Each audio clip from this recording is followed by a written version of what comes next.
Brighton Rock, Part 3, Chapter 1. Ida Arnold sat up in the boarding house bed. For a moment she didn't know where she was. Her head ached with the thick night at Sherry's. It came slowly back to her as she stared at the thick ewer on the floor, the basin of gray water in which she had perfunctorily washed, the bright pink roses on the wallpaper, a wedding group, Phil Corkery, dithering outside the front door, pecking at her lips, swaying off down the parade as if that was all he could expect, while the tide receded. She looked round the room. It didn't look so good in the morning light as when she booked it, but it's homely, she thought with satisfaction. It's what I like. The sun was shining. Brighton was at its best. The passage outside her room was gritty with sand. She felt it under her shoes all the way down the stairs, and in the hall there was a pail, 2 spades, and a long piece of seaweed hanging by the door as a barometer. There were a lot of sand shoes lying about, and from the dining room came a child's querulous voice repeating over and over, "I don't want to dig. I don't want to go to the pictures. I don't want to dig." At 1 she was meeting Phil Corkery at Snow's. Before that, though, there were things to do. She had to go easy on the money, not put too much away in the way of Guinness.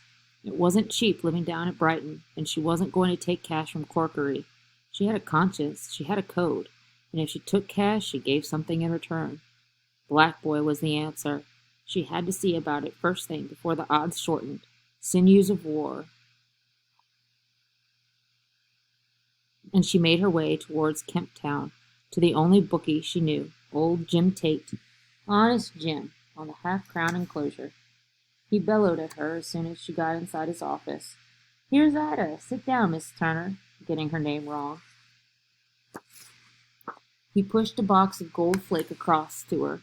"Inhale a cheroot." He was a little more than life-size.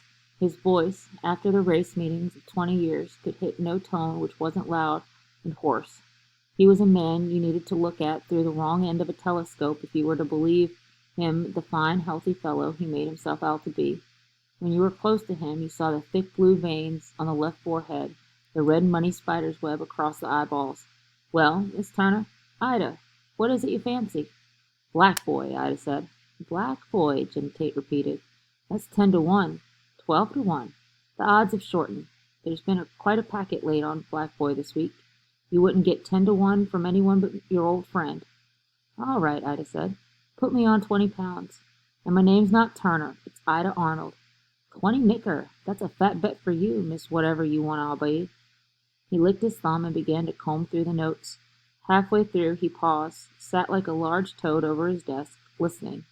A lot of noise came in through the open window, feet on the stone, voices, distant music, bells ringing, the continuous whisper of the channel. He sat quite still with half the notes in his hand. He looked uneasy. A telephone rang. He let it ring 2 seconds, his veined eyes on Ida. Then he lifted the receiver. "Hello, hello, this is Jim Tate." It was an old-fashioned phone. He screwed the receiver close to his ear and sat still while a low voice burred like a bee. One hand holding the receiver to his ear, Jim Tate shuffled the notes together, wrote out a slip. He said hoarsely, "That's all right, Mr. Colleone. I'll do that, Mr. Colleone," and clanked the receiver down. "You've written Black Dog," Ida said.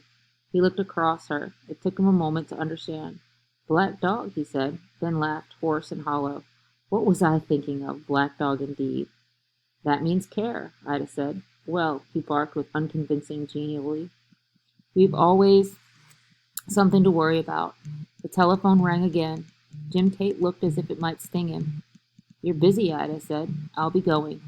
When she went out into the street, she looked this way and that to see if she could see any cause for Jim Tate's uneasiness, but there was nothing visible, just Brighton about its own business on a beautiful day.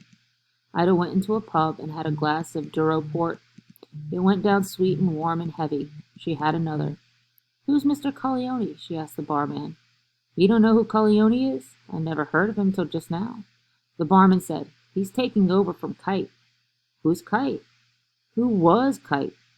"You saw how he got croaked at St. Pancras." "No, I don't suppose they meant to do it," the barman said. "They just meant to carve him up, but a razor slipped. Have a drink?" "Thanks, I'll have a gin." "Cheerio, cheerio." "I hadn't heard all this," Ida said. She looked over her shoulder at the clock. Nothing to do till 1. She might as well have another and gossip a while. "Give me another port. When did all this happen?" "Oh, before Whitsun. The word Whitson always caught her ear now. It meant a lot of things. A grubby 10-shilling note, the white steps down to the ladies, tragedy in capital letters. And what about Kite's friends? She asked. They don't stand a chance now Kite's dead. The mob got no leader. Why, they tag around after a kid of 17. What's a kid like that going to do against Corleone? He bent across the bar and whispered, He cut up Brewer last night. Who, Corleone? No, the kid. I don't know who Brewer is, Ida said, but things seem lively. You wait till the races start, the man said. They'll be lively all right then. Corleone's out for a monopoly. Quick, look through the window. There, you'll see him. Ida went to the window and looked out, and again she only saw the Brighton she knew. She hadn't seen anything different, even the day Fred died. 2 girls in beach pajamas, arm in arm. The buses going to Rottingden. A man selling papers, a woman with a shopping basket, a boy in a shabby suit. An excursion steamer edging off the pier, which lay long, luminous, and transparent, like a shrimp in the sunlight. She said, I don't see anyone. He's gone now. Who, Corleone? No, the kid. Oh, Ida said, that boy, coming back to the bar, drinking up her port. I bet he's worried plenty. A kid like that oughtn't to be mixed up with things, Ida said. If he was mine, I'd just larp it out of him. With those words, she was about to dismiss him and turn her attention away from him, moving her mind on its axis like a great steel dredger, when she remembered a face in a bar, seen over Fred's shoulder, the sound of a glass breaking. The gentleman will pay. She had had a royal memory. You ever come across this Collie Kibber? She asked. No such luck, the barman said.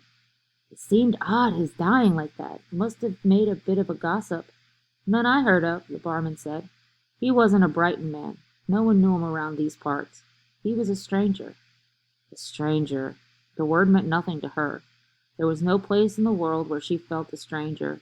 She circulated in the dregs of the cheap port in her glass and remarked to no one in particular, It's a good life. There was nothing with which she didn't claim kinship. The advertising mirror behind the barman's back flashed her own image at her, the beach girls giggling across the parade. A gong beat on the steamer of the Boulogne. It was a good life. Only the darkness in which the boy walked, going back from Frank's, was alien to her. She had no pity for something she didn't understand. She said, I'll be going on. It wasn't one yet, but there were questions she wanted to ask before Mr. Corkery arrived. She said to the first waitress she saw, Are you the lucky one? Not that I know of, the waitress said coldly. I mean the one who found the card, the Collie Kibber card. Oh, that was her, the waitress said, nodding and pointing powdered contemptuous chin. Ida changed her table. She said, I've got a friend coming. I'll have to wait for him, but I'll try to pick. Is the shepherd's pie any good? It looks lovely. Nice and brown on top? It's a picture. What's your name, dear? Rose. Why, I do believe, Ida said, you were the lucky one who found a card. Did they tell you that? Rose said. They haven't forgiven me. They think I didn't ought to be so lucky like that on my first day. Your first day? That was a bit of luck. You won't forget that day in a hurry. No, Rose said. I'll remember that always. I mustn't keep you here talking. If you would only. If you'd sort of look as if you were ordering things. There no one wants to be attended to, and I'm all ready to drop with these trays. You don't like this job? Oh, Rose said quickly, I didn't say that. It's a good job. I wouldn't have anything different for the world. I wouldn't be in a hotel or a chessman's, not if they paid me twice as much. It's elegant here, Rose said, gazing over the waste of green-painted tables, the daffodils, the paper napkins, the sauce bottles. Are you a local?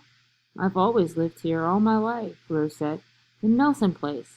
This is a fine situation for me because they have us sleep in. There's only 3 of us in a room, and we've got 2 looking-glasses. How old are you?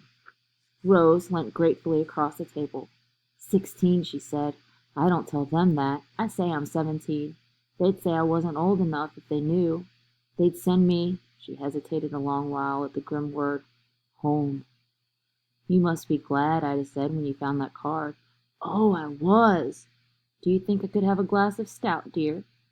We have to send out, Rose said, if you give me the money. Ida opened her purse. I don't suppose you ever forget the little fellow. Oh, he wasn't so... Rose began and suddenly stopped, staring out through Snow's window across the parade to the pier. He wasn't what? Ida said. What was it you were going to say? I don't remember. I just asked if you ever forget the little fellow. It's gone out of my head, Rose said. I'll get your drink.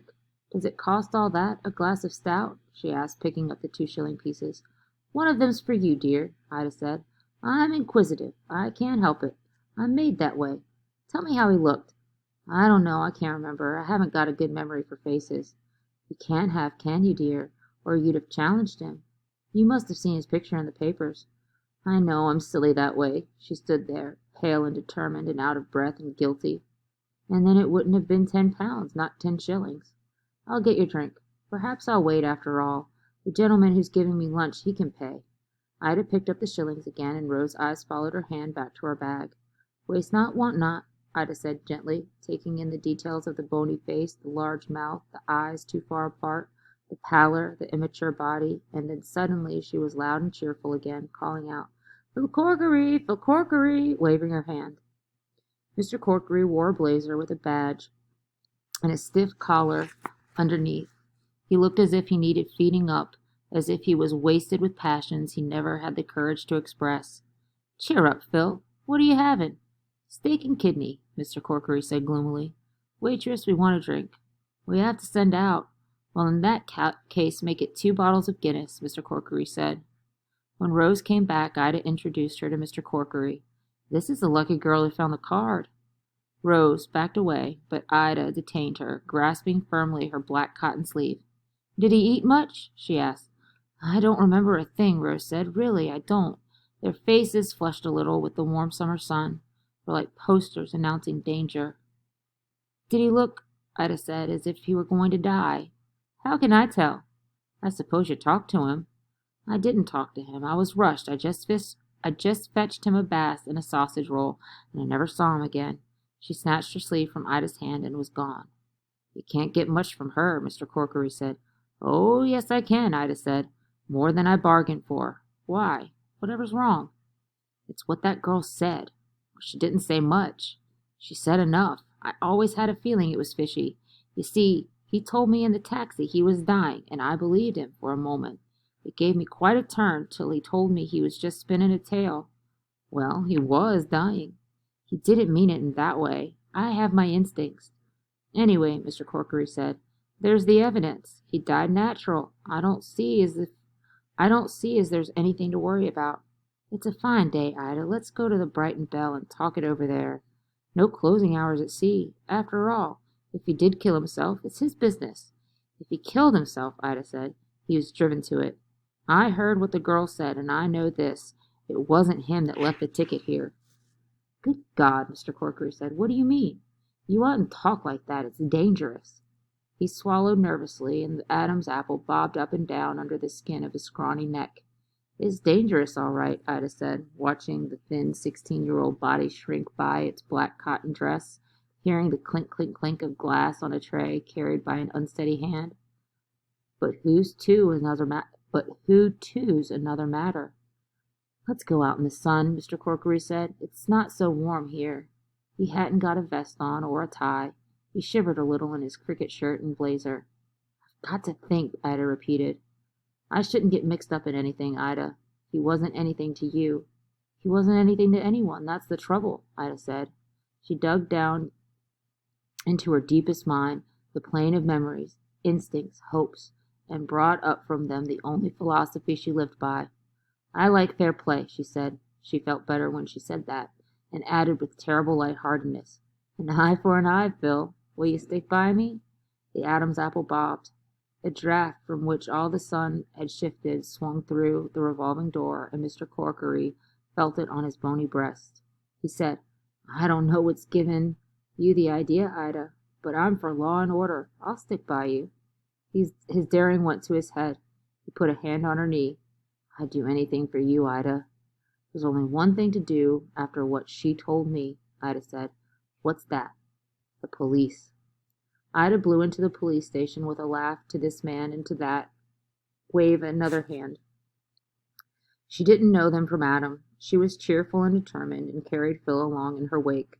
"I want to see the inspector," she told the sergeant at the desk. "He's busy, ma'am." "What was it you wanted to see him about?" "I can wait," Ida said, sitting between the police capes.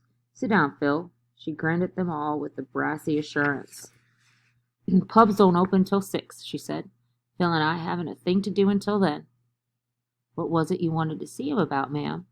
"Suicide," Ida said. "Right under your noses, and you call it natural death." The sergeant stared at her, and Ida stared back. Her large, clear eyes, a spot of drink now and then didn't affect them, told nothing, gave away no secrets.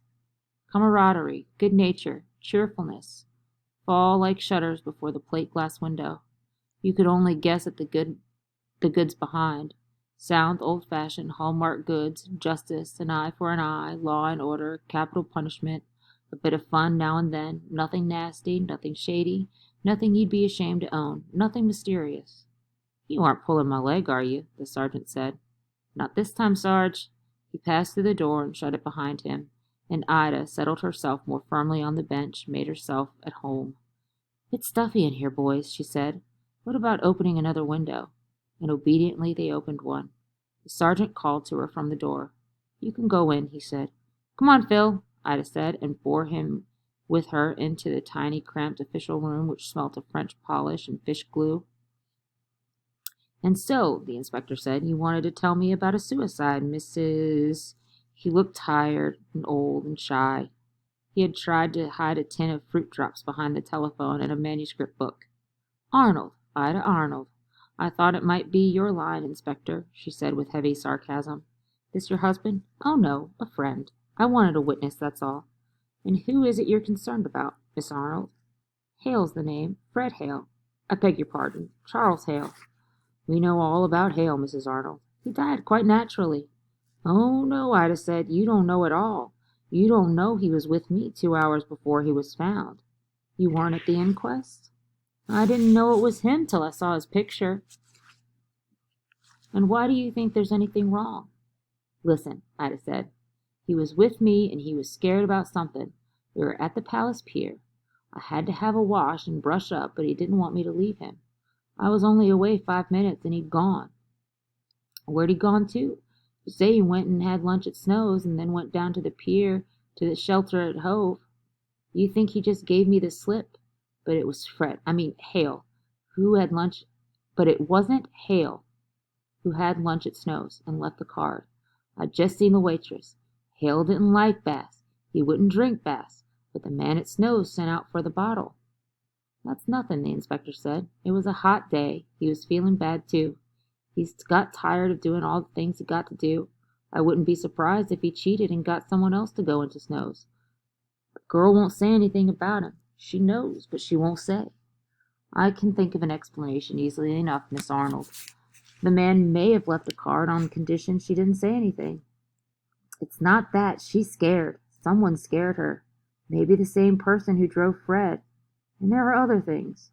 I'm sorry, Miss Arnold. It's just a waste of time getting fussed like this. You see, there was a post-mortem. The medical evidence shows without a doubt that he died naturally. He had a bad heart. The medical name for it is coronary thrombosis. I'd call just heat and crowds and exertion. And a weak heart." "Could I see the report?" "It wouldn't be unusual." "I was a friend of his, you see," Ida said softly. "I'd like to be satisfied. Well, to put your mind at rest, I'll stretch a point. It's here now on my desk." Ida read it carefully. "This doctor," she said, "he knows his stuff. He's a first-class doctor. It seems clear, doesn't it?" Ida said. She began to read it all over again. "They do go into details, don't they? Why, I wouldn't know more about him if I married him. Appendix scar, supernumerary nipples, whatever they are. Suffered from wind. I'd do that myself on a bank holiday.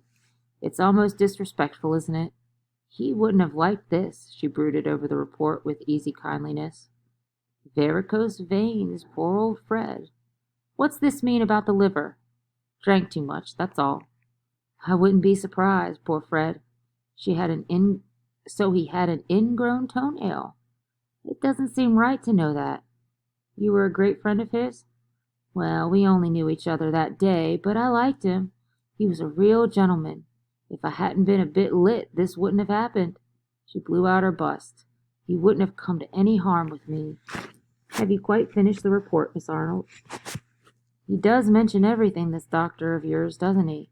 Bruises, superficial, whatever that means, on the arms. What do you think of that, Inspector?" "Nothing at all. Bank holiday crowds, that's all. Pushed here and there." "Oh, come off it," Ida said. "Come off it." Her tongue flared up. "Be human.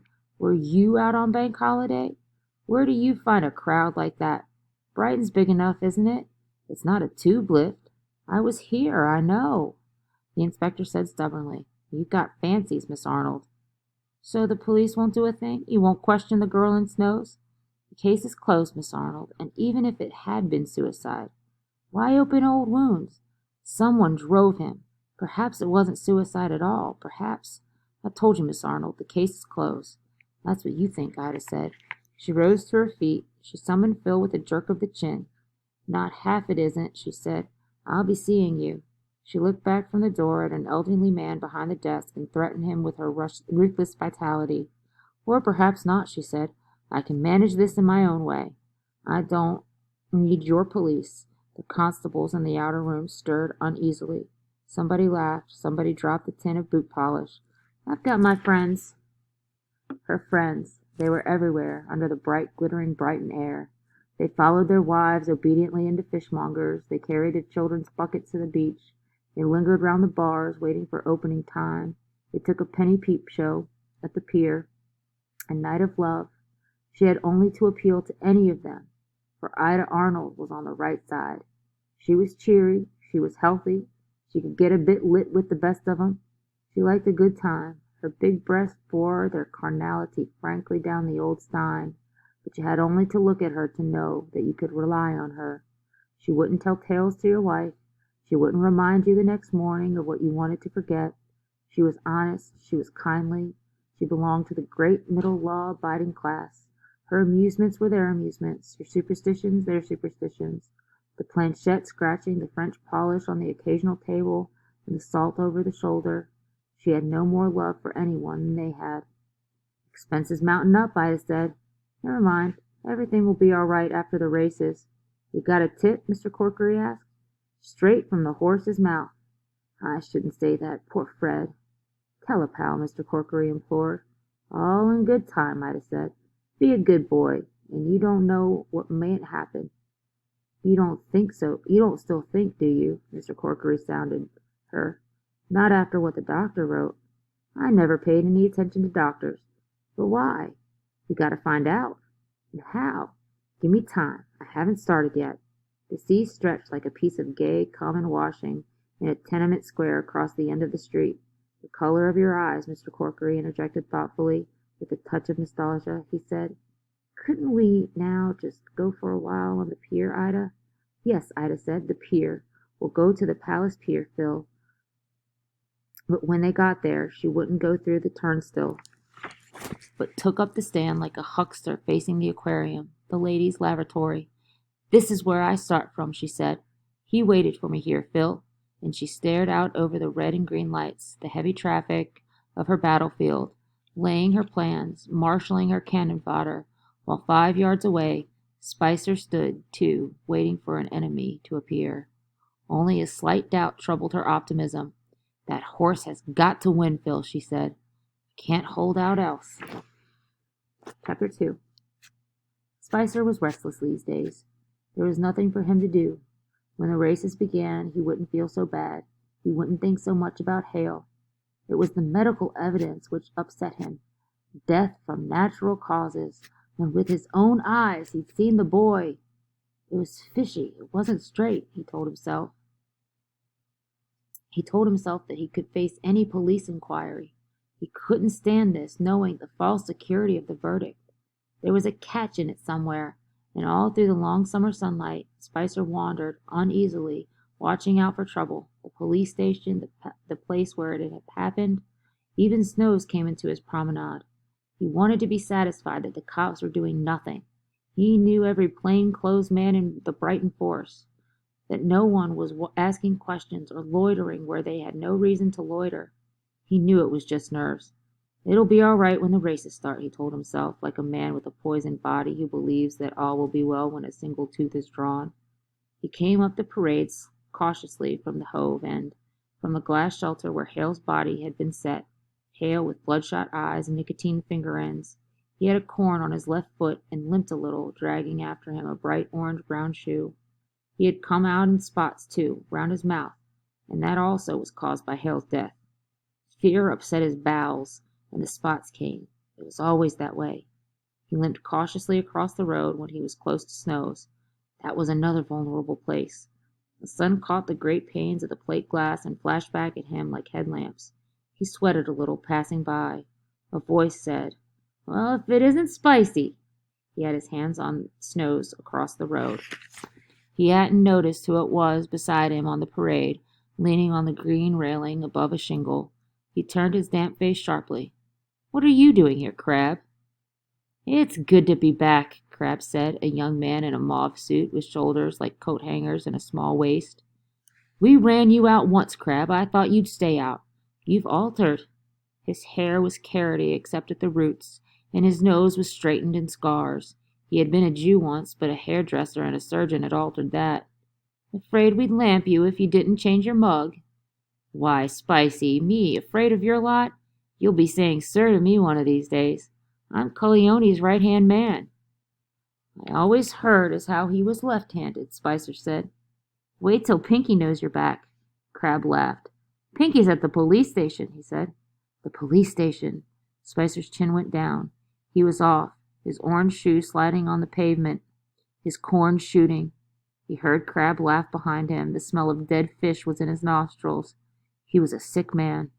The police station, the police station. It was like an abscess jetting its poison through the nerves. When he got to Frank's, there was no one there. He creaked his tortured way up the stairs, past the rotten banister to Pinky's room. The door stood open. Vacancy stared in the swing mirror. No message, crumbs on the floor. It looked as a room would look if someone had been called suddenly away. Spicer stood by the chest of drawers. The walnut stain splashed unevenly. A scrap of written reassurance in a drawer. No warning. He looked up and down, the corn shooting through his whole body to the brain, and suddenly there was his own face in the glass, the coarse black hair graying at the roots, the small eruptions on his face, the bloodshot eyeballs, and it occurred to him as if he were looking at a close-up on a screen. That was the kind of face a narc might have, a man who grasped to the bogies. He moved away, flakes of pastry ground under his foot. He told himself he wasn't a man to grasp. Pinky, Cubit, Dallow, they were his pals. He couldn't let 'em down, even though it wasn't he who'd done the killing. He'd been against it from the first. He'd only laid the cards. He only knew. He stood at the end of the stairs, looking down past the shaky banister. He would rather kill himself than squeal, he told the empty landing in a whisper, but he knew really that he hadn't got the courage. Better run for it, and he thought with nostalgia of Nottingham and a pub he knew, a pub he had once hoped to buy when he had made his pile. It was a good spot, Nottingham. The air was good, none of this salt smart on the dry mouth, and the girls were kind. If he could get away. But the others would never let him go. He knew too much about too many things. He was in the mob for life now, and he looked down the drop of the staircase, the tiny hall, the strip of linoleum, the old-fashioned telephone on a bracket by the door. As he watched, it began to ring. He looked down at it with fear and suspicion. He couldn't stand any more bad news. Where had everybody gone to? Had they run and left him without a warning? Even Frank wasn't in the basement. There was a smell of scorching as if he had left the iron burning. The bell rang on and on. Let them ring, he thought. They'll tire of it in time. Why should I do all the work on this bloody gaff? On and on and on.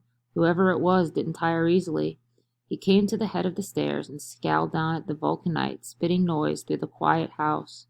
The trouble is, he said aloud, as if he were rehearsing a speech to Pinky and the others, I'm getting too old for this game. I gotta retire. Look at my hair. I'm gray, ain't I? I've gotta retire.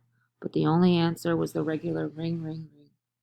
Why can't someone answer the bloody blower? He shouted down the well of the stairs. I got to do all the work. haven't I?" And he saw himself dropping a ticket into the child's bucket, slipping a ticket under an upturned boat, tickets which could have hung him. He suddenly ran down the stairs in a kind of simulated fury and lifted the receiver. "Well?" he bellowed. "Well, who the hell's there?" "Is that Frank's?" a voice said. He knew the voice now. It was the girl in Snow's. He lowered the receiver in a panic and waited. And a thin doll's voice came out at him from the orifice. "Please, I've got to speak to Pinky." It was almost as if listening betrayed him. He listened again, and the voice repeated with desperate anxiety, "Is that Frank's?" Keeping his mouth away from the phone, curling his tongue an odd way, mouthing hoarsely and crookedly, Spicer in disguise replied, "Pinky's out. Who are you?" "I got to talk to him." "That's what I want to know. Who are you? I'm a friend of Pinky's. I've got to find him. It's urgent." "I can't help you." "Please, you've got to find Pinky. He told me I was to tell him if ever—" The voice died away. Spicer shouted down the phone, "Hello? Where are you gone? If ever what?" There was no reply. He listened with the receiver pressed against his ear to silence buzzing up the wires. He began to jerk on the hook. "Exchange, hello, hello, exchange." And then suddenly the voice came on as if somebody had dropped a needle in place on a record. "Are you there? Please, are you there?" "Of course I'm here. What did Pinky tell you?" "You've got to find Pinky.